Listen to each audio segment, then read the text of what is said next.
Hola amigos, buenas tardes. Pues estamos aquí conversando, Claudia y yo, para, para recordar o más bien hacer una pequeña reflexión sobre el 10 de mayo. Ayer me sorprendió por las calles de Guadalajara cómo la ciudad estaba tan caótica, sobre todo en los cementerios, en los puestos de flores. Pareciera que solo un día pensamos en lo que implica ser madre y en la maternidad.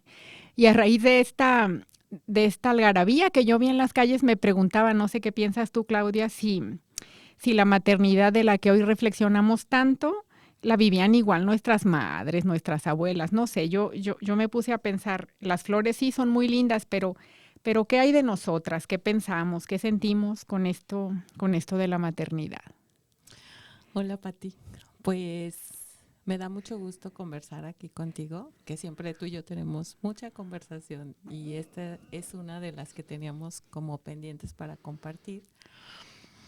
Pues yo no salí tanto a la calle, pero efectivamente los restaurantes por los que pasé estaban llenos. Yo sí pienso en las flores, a mí las flores sí me remiten como a una festividad que tiene que ver, creo que con la infancia y sí con la maternidad, porque eh, un recuerdo que yo podría decir que tengo de niña es que acompañaba a mi mamá al mercado y por lo tanto los colores y las plantas están como asociados como a este recuerdo.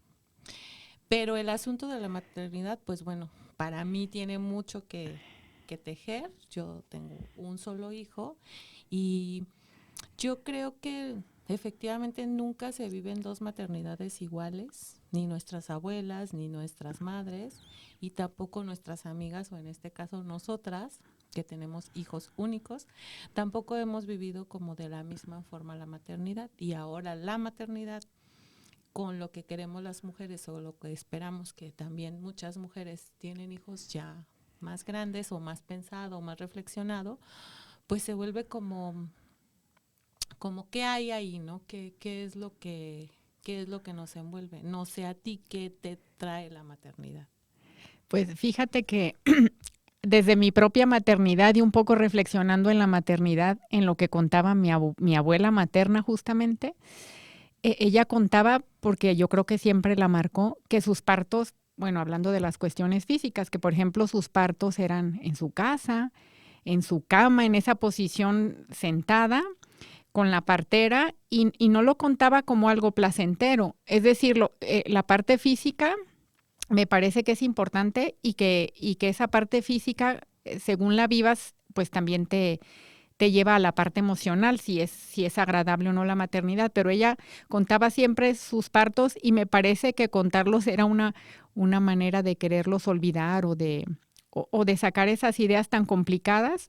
Entonces, a mí la maternidad siempre me lleva a reflexionar en eso, en mi abuela materna que parió 7 hijos y que después tuvo 2 abortos y lo comparo a lo mejor con los discursos, que bueno, son discursos, pero que son importantes y son buenos, que hay hoy en día de que la maternidad debe ser deseada o no debe existir. Entonces, me parece que entre lo que vivieron nuestras abuelas, no sé, yo te estoy hablando de mi abuela que nació en el año 1905, a lo que vi hoy en muchos discursos de mujeres del siglo XXI, que son seguramente más jóvenes que nosotras, me parece que son completamente radicales las vivencias de maternidad y que sería interesante poder encontrar un equilibrio en esas dos visiones. Para mí, bueno, la maternidad sí es un proceso interesante, es maravilloso, pero también puede llegar a ser en muchos momentos como un vía crucis, ¿no? Cuando te cuestionas, cuando sobre todo no cumples las expectativas, ni siquiera para ti misma, sino las que te pide la sociedad. Por ejemplo, ¿cuándo vas a tener otro hijo? O, o, o cuando la sociedad te dice, por ejemplo, no, pues es que como tienes hijos no vas a poder tener una vida exitosa profesionalmente. Entonces, como que deberíamos encontrar un punto medio en esos dos discursos. No sé qué piensas tú. Pues es que creo que antes la maternidad solo se vivía a través de que se reprodujeron nuestras abuelas, ¿no? Hablaban como dices tú, como de un éxito del hecho de tener hijos, pero creo que para mí la parte que más me ha parecido difícil es que nunca te cuentan que la maternidad es eso, difícil. Es decir, que tiene una preparación física y emocional y que nadie te dice, ay, a lo mejor vas a tener una depresión posparto, como una posibilidad, que está plagada casi siempre de cosas que tienen que ver con bondades y yo creo que también te tienen que, nadie te cuenta que te duelen las chichis cuando te quieres acercar al hijo, que es horrible, que se te hinchan, que pareces como una vaca a punto de explotar. O sea, nadie te dice eso, o nadie te dice que cuando nace el niño y llora y te parece feo y que aparte no sabes qué hacer con ese niño, que vas a tener una responsabilidad por siempre. Es como si está plagado de, sí, como de puras virtudes y de no todo eso que conlleva esa responsabilidad. Y que a lo mejor te vas a sentir muy mal o muy bien, pero casi siempre te lo venden que te vas a sentir muy bonito, ¿no? Como, como algo, yo no digo que los hijos no son algo preciado y precioso, lo que digo es que son también algo que te trae a un mundo que no conocías y los mundos que son desconocidos te sumergen en el encuentro de emociones que no tenías pues pues ahí, ¿no? A lo mejor no y en esta forma de claro, de cómo vives la maternidad es si vas a estar acompañado precisamente para tener un desarrollo profesional, incluso si vas a estar acompañado para maternar, ¿no? Que es lo que hacemos las amigas, ¿no? Y ir hablando sobre nuestra experiencia, qué es lo que te pasa a ti, cómo le haces con esto, porque se vuelve como una montaña rusa, ¿no? Sí, con esto de las emociones, yo pensaba que cuando hacemos estas fiestas para celebrar a una mujer embarazada, para celebrar lo que le llamamos el baby shower, siempre los comentarios o a las fiestas que yo he asistido es algo así como que es lo mejor que te puede pasar. Y entonces llenamos de regalos a la futura madre y hacemos chistes, pero es verdad, no decimos las cosas tal como son. Y me parece que esas fiestas, bueno, sí son lindas los regalos y todos los estereotipos de la ropa azul o la ropita rosa, pero me parece que deberíamos centrarnos más, como tú dices, en lo que pasa después del parto y en algo fundamental que para mí es la crianza. Porque aunque tú tienes a tu hijo, aunque eres tú quien parió, me parece que la crianza no nada más es un asunto que tú llevas con tu pareja. Bueno, hay muchas familias que después se quedaron solo con la madre al frente, pues, pero debería de ser un asunto colectivo, es decir, que las mujeres que tienen hijos pudieran estar en una sociedad más amable que las apoya con programas, etcétera, para que ellas puedan, pues sí, llevar esa carga que al final implica tener un hijo, porque no es nada más una carga económica, como tú dices, es una carga física y sobre todo llena de estereotipos. Si no amamantas, pues no eres buena madre. Y si no pariste naturalmente, pero tuviste una cesárea, pues no sentiste lo que es el parto. Y entonces estamos llenas como de condicionamientos que realmente no se adecúan a la realidad de todas. Y también yo pienso ahora que la maternidad se vuelve, en algunos casos, un deseo inalcanzable, porque porque bueno, conocemos creo varias mujeres que intentan tener hijos y no lo consiguen. Y yo me preguntaría, ¿cómo podemos hacer para crear redes de apoyo para estas mujeres?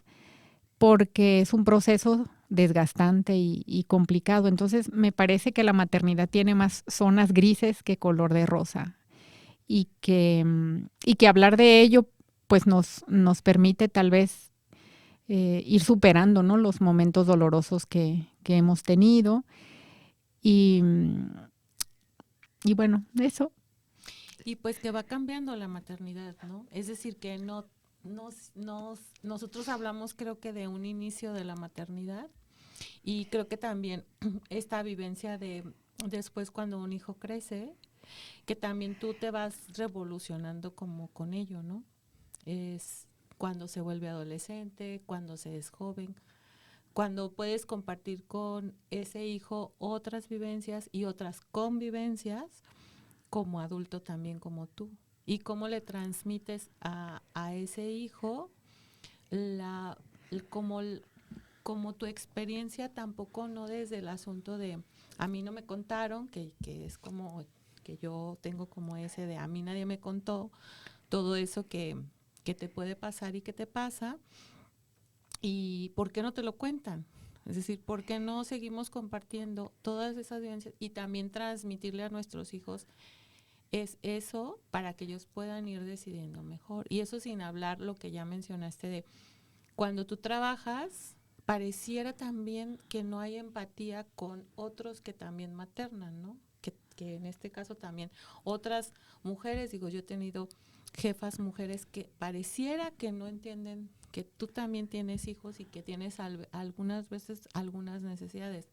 O que a veces el hecho de ser madre, tú piensas que tienes también otras ventajas que no tienes.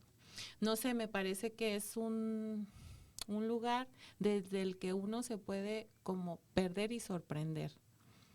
Y, y pues me parece que es interesante y también tiene que ver, creo, pues con la forma que ya tú describiste que hemos visto con nuestras abuelas, con nuestras madres. Digo, yo vengo de una familia donde las mujeres han sido mujeres, muchas madres solteras por diversas circunstancias o viudas o solas, y es como una parte de matriarcado que creo que también es diferente cuando estás acompañado en una crianza por los hombres, y más ahora que ha evolucionado también la forma en que los hombres también comparten la crianza, ¿no? Sí, y tienes razón, es importante compartir, pero no solamente compartir el cuidado, ¿no? El baño, la alimentación, sino justamente esta etapa que para mí fue quizá la más complicada de la que hablabas hace ratito, que es la adolescencia. Yo no voy a olvidar un día que, pues no sé, mi hija se estaba bañando y me dijo, pásame la toalla, y entonces pues le pasé la toalla y me di cuenta que su cuerpo ya se había transformado del cuerpo de una niña a una adolescente. Y para mí fue un choque muy grande, no solamente por la transformación del cuerpo, sino porque yo supe a partir de ese momento que yo iba a dejar de decidir o de hacer muchas cosas que hacía para ella. Desde las cuestiones simples de la higiene, por ejemplo, que hacemos cuando nuestros niños son chiquitos, pero a mí nadie me dijo que ella iba a crecer y que entonces yo ya no tendría el mismo peso que tenía en su vida cuando era una niña. Y me parece que esa parte de también de tener el control o de poder decidir lo que creemos que es mejor para ellos, ha sido para mí complicado en cierto momento manejarlo. Y no sé si le sucede a todas las madres y por eso luego hacemos lo posible porque nuestros hijos se queden cerca, cuando en realidad lo más sano sería que busquen su camino. Para mí ese quizá fue el momento más complicado, mucho más que cuando son niños y decides qué se ponen, qué les das de comer, a qué escuela los llevas.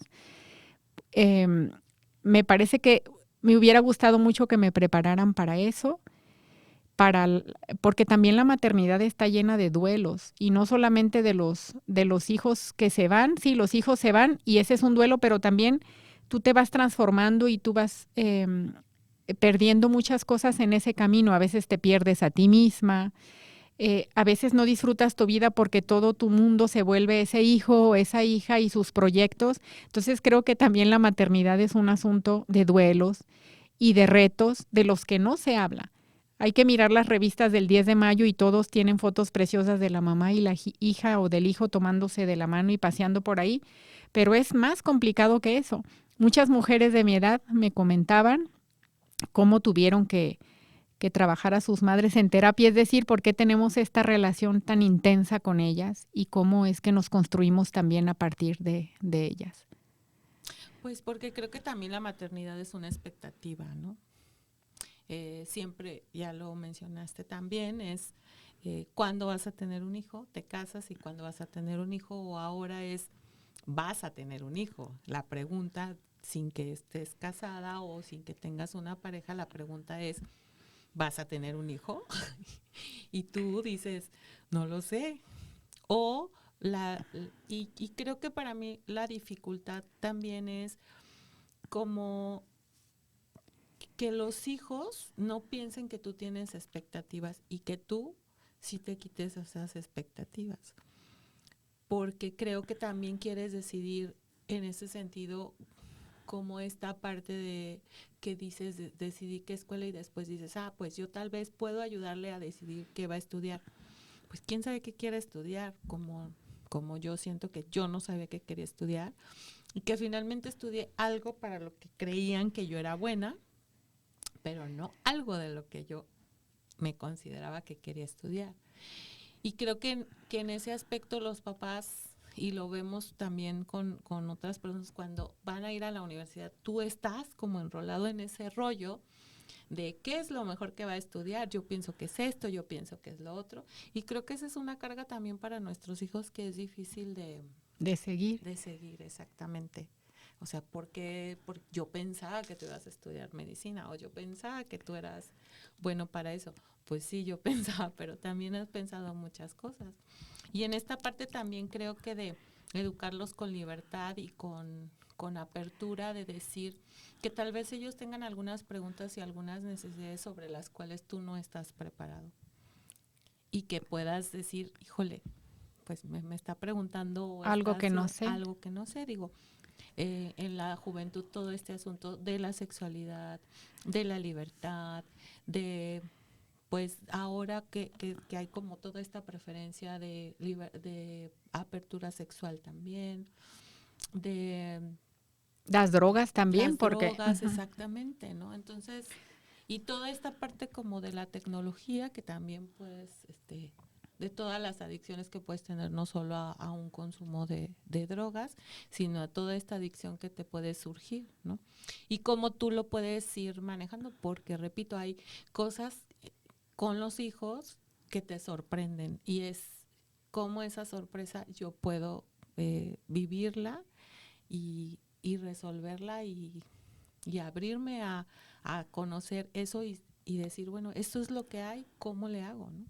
sí, pero fíjate que yo pensaba, sí, los hijos nos dan sorpresas, a veces son negativas, a veces son positivas esas sorpresas, pero la realidad es que tenemos un choque generacional con ellos. Y si partimos de eso, tal vez podríamos comprendernos mejor. Yo pensaba en lo que decías, ¿no? Nos preocupamos por qué universidad van a elegir y a veces creo que nos estamos preocupando más por nosotros mismos, por lo que nos tocó vivir, porque no creo que en la generación de mi padre ni siquiera tenían la posibilidad de estudiar en una universidad. O bueno, depende de la clase social.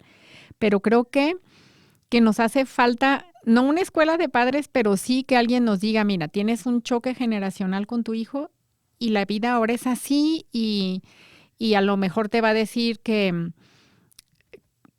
un día va a probar la mota o ya la probó o que tiene una vida sexual más libre que tú no tuviste y que ahora hay más información. Y entonces, ¿cómo ese manejo que tienen nuestros hijos, que yo le llamo la generación de la inmediatez? Ellos tienen toda la información en 2 segundos y tienen acceso a una vida que va más rápido que la nuestra.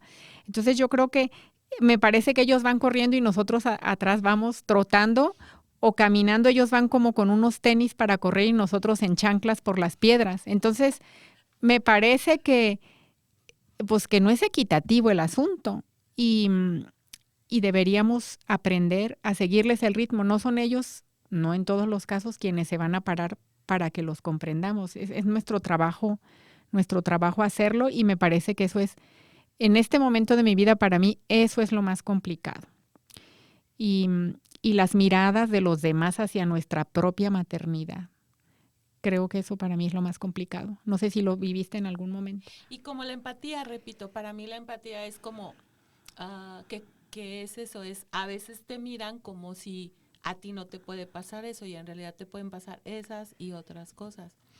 Y creo que es interesante el asunto que mencionas que es generacional, porque antes cuando los papás te decían, ya tendrás tus hijos y verás, es como esa parte de decir, yo nunca, o sea, yo tampoco pensé que algún día, pues yo le pareciera a mi hijo que tenía una diferencia generacional. Es como, yo creía que yo era como, pues más chida, con más apertura que mis papás conmigo. Y digo, no, de todos modos, hay una diferencia generacional, hay una forma diferente de pensar. Entonces, es cuando te remites a esta parte de que yo creo que había otros diferentes problemas en la maternidad o en la paternidad cuando nuestros papás que no se hablaban y que creo también que nosotros o alguna generación o algunas personas lo vivimos con más angustia. Yo me incluyo en esas.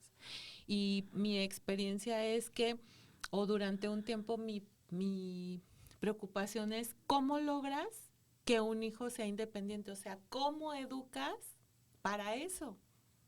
Pues es Es que no hay decir, fórmula. yo sé, pero como que pocas cosas me han quitado el sueño y yo decía, no manches, eso no lo sé hacer, nadie me lo enseñó, ¿cómo lo voy a lograr? No lo sé, creo que esa idea me estuvo como enloqueciendo durante mucho tiempo sin tener la respuesta de, pues es que no hay eso, como un método, no existe, ¿no? ¿Cómo? Y yo pensaba, ¿cómo lograba cómo mis papás lograron que 7 hijos fuéramos independientes? Pues un poco tirándote a la calle.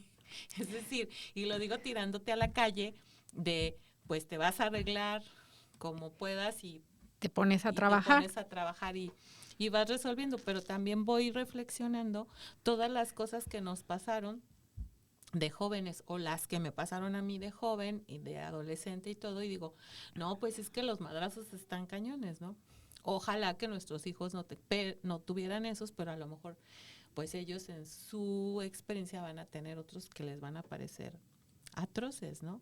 Entonces, para mí, esa es como mi pregunta que me sigo poniendo en la mesa es cómo logras transmitirle a alguien que sea independiente y sobre todo creo que ahora estas generaciones tenemos ese asunto de que nuestros hijos sean felices, que creo que antes no, no es que no se dieran cuenta, pero a lo mejor nosotros somos más románticos en ese sentido, es que nuestros hijos logren tener la habilidad o las herramientas para ser felices y para hacer lo que les gusta y que eso, que puedan como lograr esa parte de su vida, ¿no?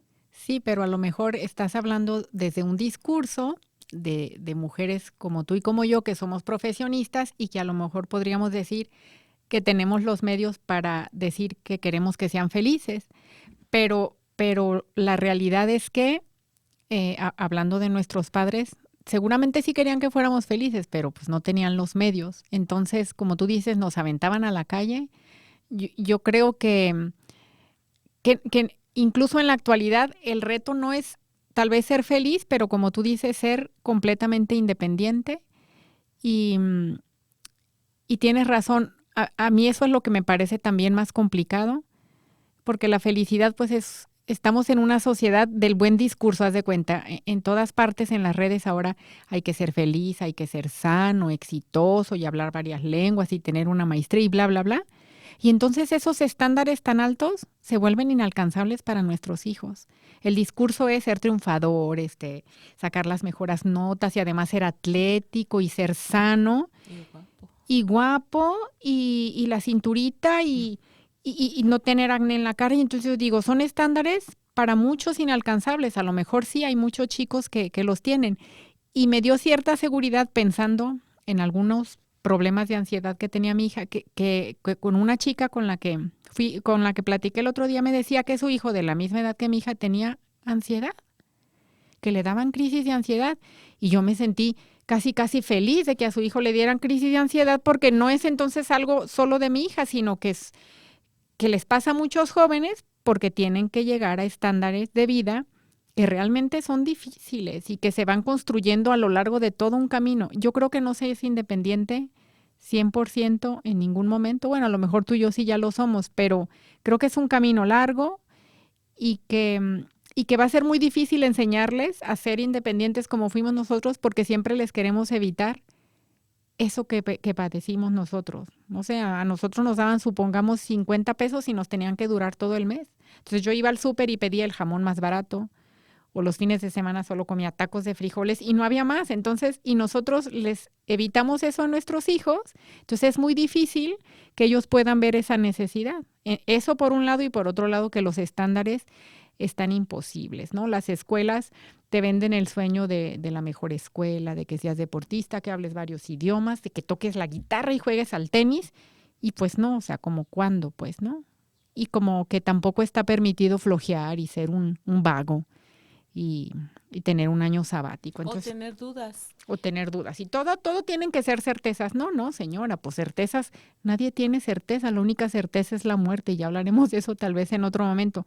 No hay certezas, no las tienes. Cuando llegas a los 50 años, imagínate estos chavos que salen de la prepa con una oferta inalcanzable o sea, no inalcanzable, más bien muy amplia de futuras profesiones.